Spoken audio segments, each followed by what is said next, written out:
So it has been an absolute crazy week with 6 feet of snow. Who would have thought we would have gotten that much? Now, the woods you're looking at right now is right behind my house, and you can't really see the depth of this snow. It's a little hard to tell. You could definitely see it when it's starting to thaw. You can see the line back there where the snow meets the water. It'll give you a little bit of an indication of how much it's starting to flood. It did flood a little bit more than this, but unfortunately I lost the footage. It didn't flood as much as it did the previous year. Now, on my journey back there, I did come across some deer, so the wildlife is doing okay in 6 feet of snow.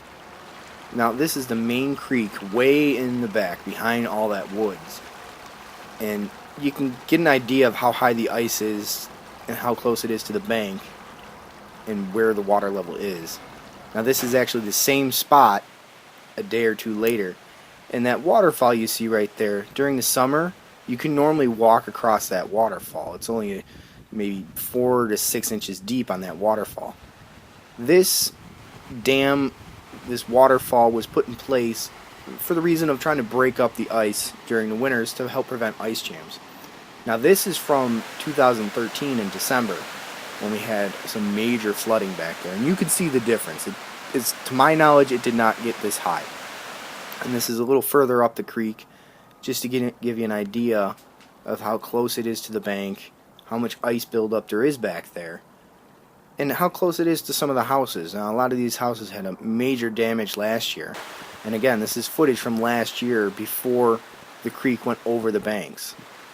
And I mean, if you got caught in that, there's pretty much no way you're going to get out of that, unfortunately, alive. And it's the reality of it. We have had a few deaths back there, and on my way back I did come across a few more deer. Nothing too crazy. I think there's about 15 to 20 deer there.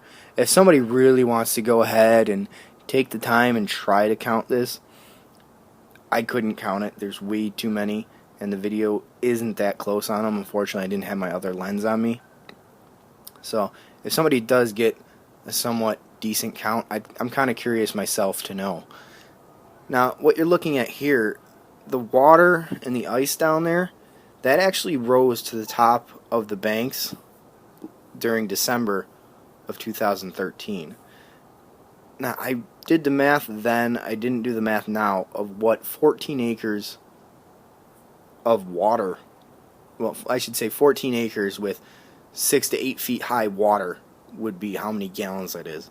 I did the math at one point, and I tried to put it in terms of your average size swimming pool so you can have a better understanding and have a better idea of what it is. Again, if somebody wants to go ahead and do that math, that's 14 acres with 8 to 6 feet of water on top of it, how many gallons that ends up being in relation to swimming pools. It was some crazy figure and some ridiculous amount. I mean, I don't know why it's flooding more like this and more. It never used to do that when I was a kid.